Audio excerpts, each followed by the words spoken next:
ஸ்ரீனிவாசன், அதிமுகவுடைய 2 அதாவது திமுக வந்து 2.0 வெர்ஷன் சொல்றாங்க, அடுத்து திராவிட மாடல் 2.0 வெர்ஷன்ன்றாங்க, ஏடிஎம்கே வெர்ஷன் அடுத்து அப்படின்றாங்க.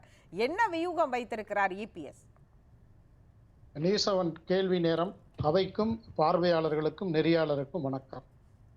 இன்றைக்கு புரட்சி கவிஞர் பாரதிதாசனுடைய பிறந்தநாள் விழா. அதில் ஒரு தொலைநோக்கு சிந்தனையோட ஒரு பாடல், மெய்ப்பொருள் கண்டார் மெய்யாக வாழ்வார், பொய்ப்பொருள் கூறுவார் பூமியிலே வீழுவார்னு அந்த பாடல். அது திமுகவிற்காகவே தொலைநோக்கு அந்த சிந்தனையோடு அந்த பாடலை ஏற்றிருக்கிறார் ஐயா. அதனால் இந்த 1.0 2.0 இதெல்லாம் வந்து பேசுறதுக்கு ரொம்ப நல்லா இருக்கும். முதலமைச்சர் வந்து மக்கள் படுகின்ற வேதனையை புரியாமல் ஏதோ அவர் பேசியது வந்து ஏதோ ஒரு அரசியலுக்காக பேசுகிறார். நீங்க 1.0ல என்ன 4 வருஷத்துல திமுக என்ன செஞ்சிச்சு மக்கள் பார்த்துக்கிட்டு தானே இருக்காங்க. ஜெயிலு, பெயிலு, ஊழல், உளறல், இதை தவிர இந்த அரசு மக்கள்கிட்ட சொன்ன செய்தி என்ன அப்படின்னு மக்கள் கேட்கிறாங்க. நீங்க எந்த திட்டங்களை நிறைவேற்றாம முதலமைச்சர் சாதனை சாதனைன்னு அண்ணன் சரவணன் என்ன சொல்றாரு. மக்கள் வந்து கூடுகிற இடமெல்லாம் சொல்லுகிற செய்தி என்ன தெரியுமா? வேதனை வேதனை வேதனை. இதுதான் மக்கள் சொல்ற செய்தி. அப்ப இந்த அரசு எதையோ சாதித்து விட்டதாக ஒரு கற்பனையில மிதக்கின்ற அரசாக இருக்கிறது. நீங்க 2.0 1.0ல என்ன செஞ்சிட்டீங்க, இப்ப 2.0ல என்ன செய்ய போறீங்க சொன்னதுனால நான் கேக்குறேன். அதாவது வந்து ஜிடிபியா இருக்கட்டும், இப்ப வந்து நந்தகுமார் பேசுறது வந்து தரவுகள் அடிப்படையில தான் கேட்டார் அவர் கேள்வி எல்லாமே.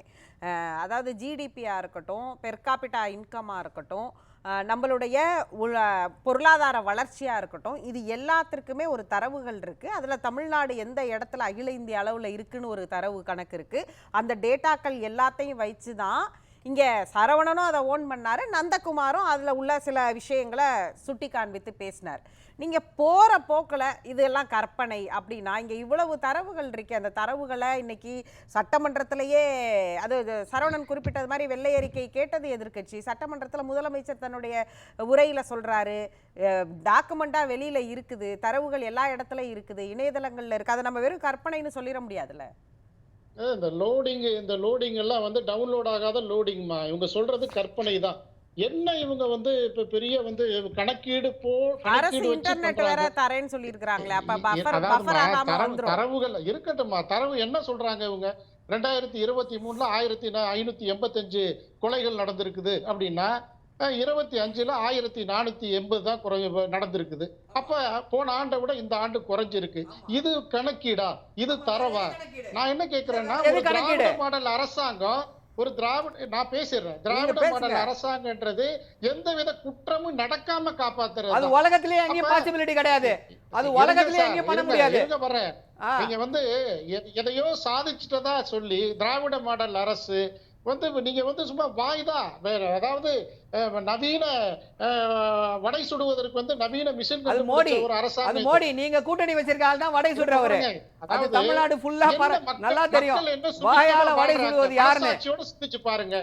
அனைத்து இந்திய அண்ணா திராவிட முன்னேற்ற கழகம் கொண்டு வந்த திட்டத்துக்கு ஸ்டிக்கர் ஒட்டுறது ஒரு மிகப்பெரிய சாதனையா? ஏங்க, அம்மா மினி கிளினிக் உச்சநீதிமன்றத்துல மாநில உரிமை சார்ந்த அவங்க பெற்றதை சொல்றீங்களா?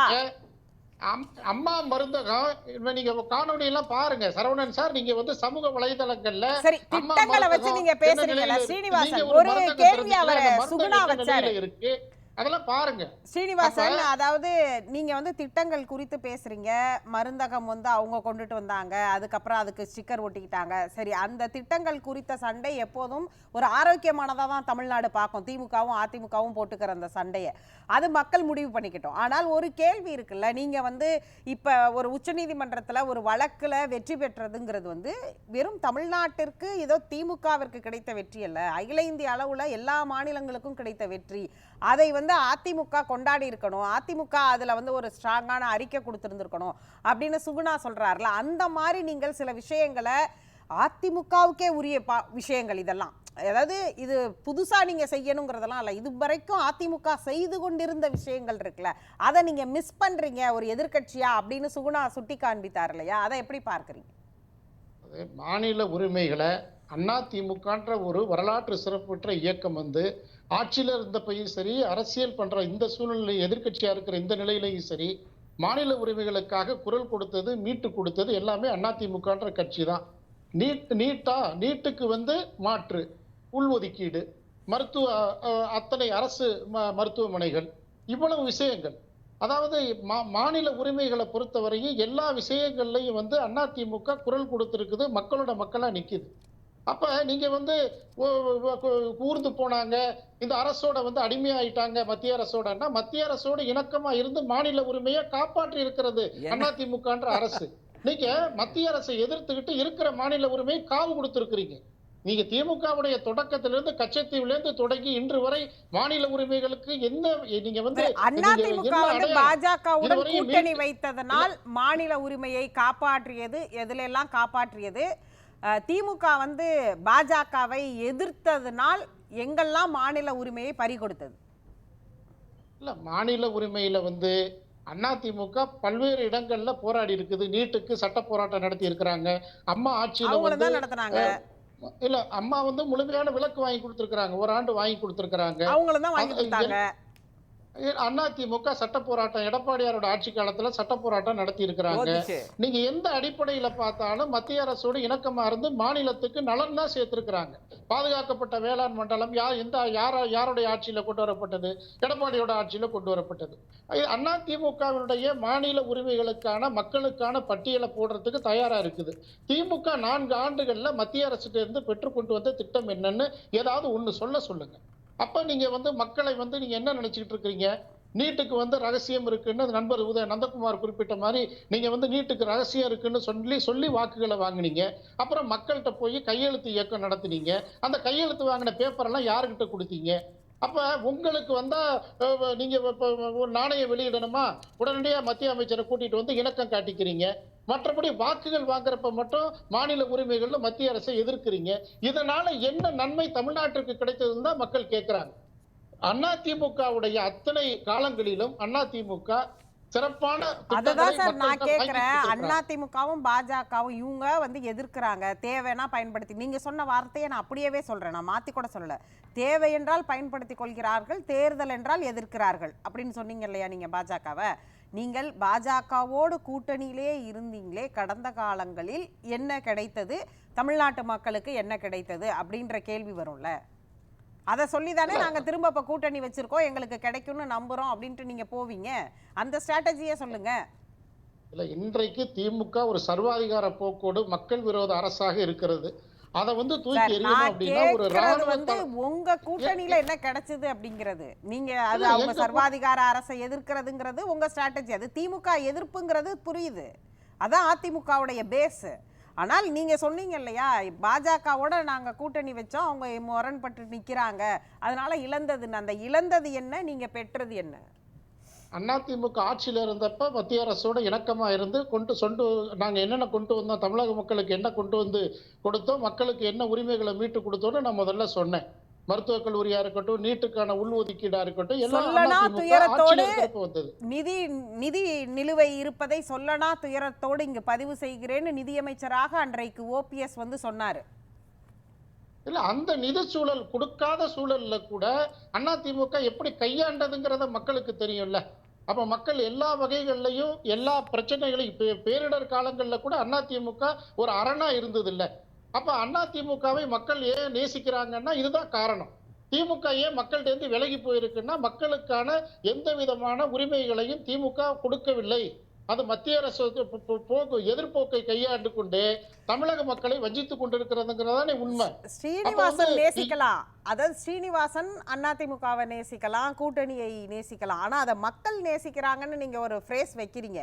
ஆனா தரவுகள் தான் இங்க பேச முடியும். இப்ப நந்தகுமார் பேசின மாதிரி தரவுகள்ல பேசணும்னா திமுக தான் தொடர்ந்து வெற்றி பெற்றுட்டு இருக்கிறாங்க. அப்ப யாரு மேல நேசக்கரம் நீட்டுகிறார்கள் மக்கள்ன்ற கேள்விக்கு அதிமுக நேசக்கரத்தை நோக்கி நகர என்ன ஸ்ட்ராட்டஜி வச்சிருக்குது, இந்த முறை மீண்டும் அந்த அவங்களுடைய ஏடிஎம்கே வெர்ஷனை கொண்டு வர என்ன ஸ்ட்ராட்டஜி வச்சிருக்குது அப்படின்னு கேட்டா திமுக எதிர்ப்பு அப்படிங்கிற ஒற்றை புள்ளியில மட்டும் அந்த மொத்த நேசக்கர ஸ்ட்ராட்டஜியை நீங்க எப்படி மாத்துவீங்க?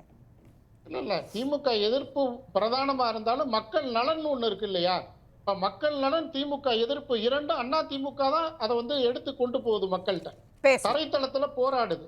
இவ்வளவு விஷயங்களை வந்து மக்களை ஏமாற்றுகின்ற ஒரு அரசு தேர்தலில் வந்து இவங்க ஜெயிக்கிறாங்கன்னா மக்களை எப்படி ஏமாத்தினாங்க, என்னென்ன சொன்னாங்க, அந்த வாக்குறுதிகள் பொய் வாக்குறுதிகளை சொல்லி என்னென்னமோ வந்து மக்களை ஏமாத்தி இன்னைக்கு ஆட்சிக்கு வந்திருக்கிறாங்க. ஒவ்வொரு முறையும் ஏமாத்துறாங்கன்னு சொன்னா 4 தடவை அவங்கள மாத்தி மாத்தி எப்படி ஜெயிக்க வைக்கிறாங்க? அது ஒரு கேள்வி. 10 செகண்ட் என்னன்னா பல்வேறு வாக்குறுதிகளை வந்து ஏமாத்துறீங்க, ஏமாத்தி வாக்குகளை வாங்கி இன்னைக்கு வந்திருக்கிறீங்க. அதுதானே உண்மை.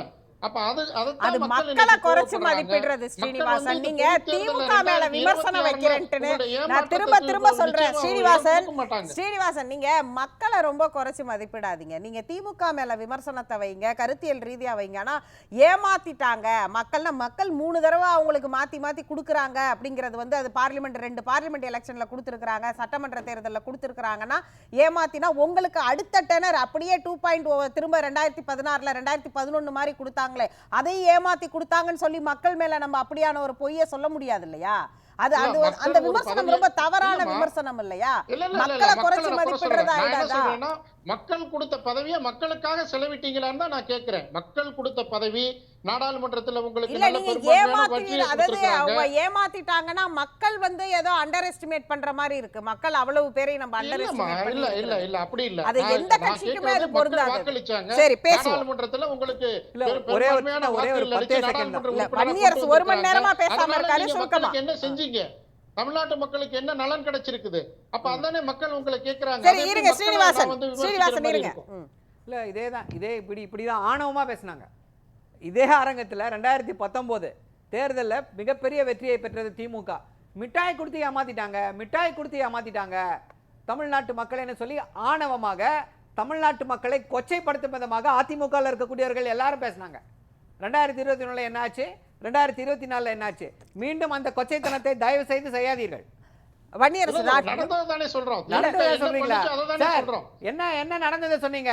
இதேதான் சொன்னீங்க 2019. அப்புறம் என்ன நடந்ததோ இப்ப இத சொல்லுங்க. வன்னியரசுக்கான நேரம் அந்த எந்த மக்களும் வெளி 1 மணி நேரமா அவர் மௌனமா உட்கார்ந்திருக்கிறாரு. பதில் நீங்க சொல்ல மாட்டீங்க. ஸ்ரீனிவாசன் இருங்க. ஸ்ரீனிவாசன், இது வன்னியரசுக்கான நேரம். எப்படி கொடுப்பாங்க? தரவுகளோட பேசும்போது தரவுகளை வச்சு பேசலாம். இந்த வழக்குல இருந்து தப்பிச்சு ஓடணும்ன்றதுக்கு இது 2 பேர் தனிநபர் தாக்குதல். தயவு செய்து வன்னியரசுக்கான நேரம். ஸ்ரீனிவாசன், சரவணன் 2 பேர் தனிநபர் தாக்குதலுக்குள்ள போகாதீங்க. வன்னியரசு, இது உங்களுக்கான நேரம்.